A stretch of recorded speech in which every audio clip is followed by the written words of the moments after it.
Hattie Braun, Master Gardener Program Coordinator for the University of Arizona Coconino Cooperative Extension.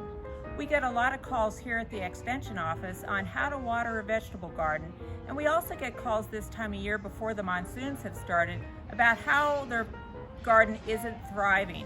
Watering is really a key to a successful vegetable garden, and the best way to water a garden is to use drip irrigation. But many people shy away from using drip irrigation because they think it's really complicated or it's going to be very expensive. But what I'm going to do today is show you a very simple system that costs less than $100 that you can go and set up at your house today. You can buy a kit that has all the parts for a drip irrigation system.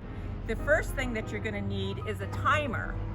And of course you don't have to have a timer, but this is a very simple timer that you can set to run once a week or every third day, depending on the needs of your garden. You can also set it to run for 30 minutes to an hour. So it's a really good way to make sure you don't forget and leave your water running.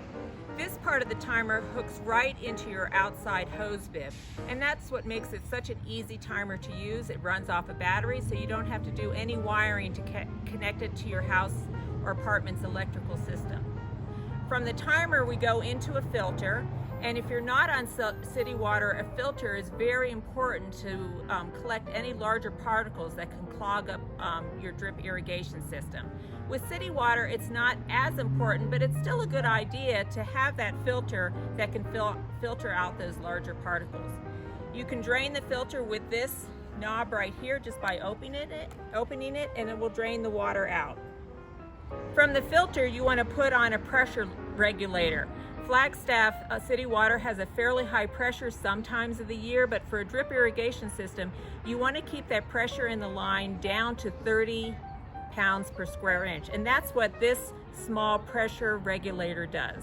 Otherwise, if you don't have a pressure regulator, you might blow off all the lines that are connected into your drip irrigation system. From the pressure regulator, you're going to want to add a backflow preventer, and this is something that can be picked up at any hardware store, and this prevents anything in the irrigation line from going back into the system.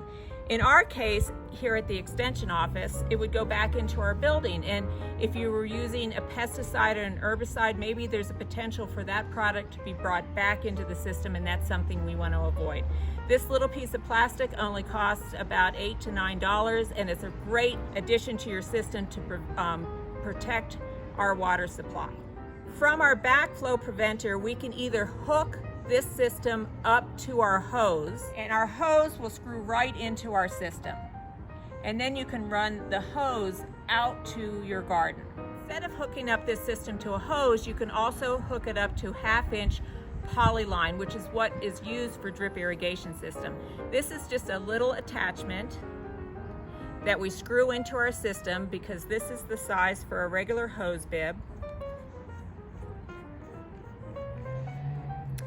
And from this attachment, we can hook up our 1/2-inch poly line. This is the poly line that we're going to use for our system, so we can either connect our water to our garden using a hose, or we can use it by running this poly line all the way out to the garden from our hose bib. We'll go out to the garden to take a look at how we're going to go from our 1/2-inch poly line to our 1/4-inch drip irrigation line. But before we do that, let me just talk about what we're going to use for the drip irrigation. This is a 1/4-inch tubing, and this tubing has little emitters inside the line, and this is what makes this system really, really easy to use.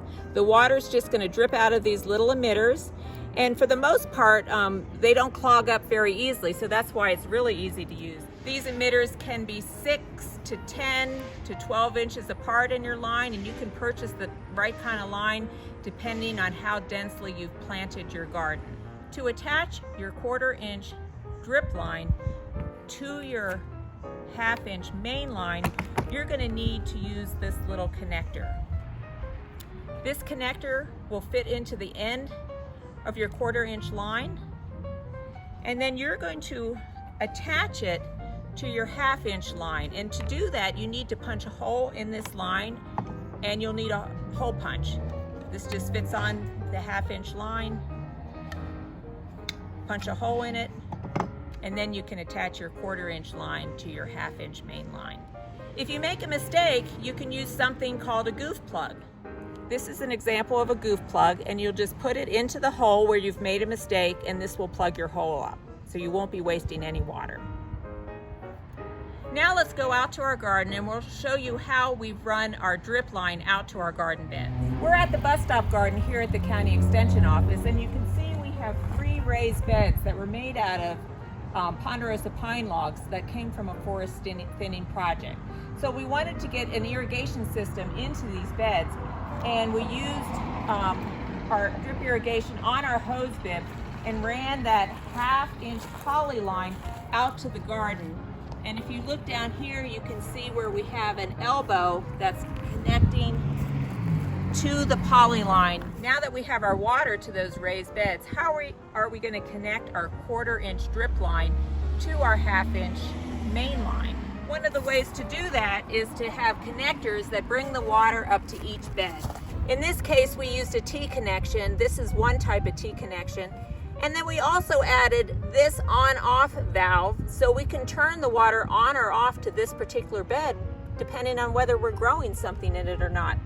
From here, we use an elbow to bring the water to the top of the bed, and then we use another elbow and of course a little stake to hold this down to our soil. And then we have our main 1/2-inch main line that we're going to attach our drip line to. In this side of the bed, we see how we have 5 lines of that 1/4-inch drip irrigation tubing that runs out through the bed. And this means that we really can saturate the soil very evenly and really have great production in our garden bed. If you need to add more water, it's very easy to add another line depending on what you've planted in your bed. Now we're going to visit another garden where we can show you how we set up the drip irrigation system coming off of a garden hose. Let's take a look at another example of how we hook up this simple drip irrigation system to a hose bib. In this example, we have our timer that's hooked up to our hose bib. Then we have the filter, and we also have the pressure regulator. And in this case, we're hooking our hose up to our system. And the hose will deliver the water out to our drip irrigation system, which is at our garden bed. So for this garden bed example, we're bringing the water to our beds using a hose and then connecting it to our 1/2-inch main line with this adapter. So the hose brings the water right to the beds. We have 4 separate beds in this vegetable garden, so we split up the main line by using these T connectors. So we split this to go to this one bed. It does have the on-off valve, so if we've finished growing plants in the bed, we can turn the water off and still irrigate the other beds. And then to get the water up into the bed, we just used 2 elbows and directed that main line to the top of the bed. Again, like the bus stop garden, we have 1/2-inch main line that goes to the top of the bed, and then we connect our 1/4-inch drip irrigation line that runs out through the beds. And here you can see the emitter is right here next to the main line. This example right here is just another type of 1/4-inch drip irrigation line. It just has the blue stripe on it, but they're the same type of product.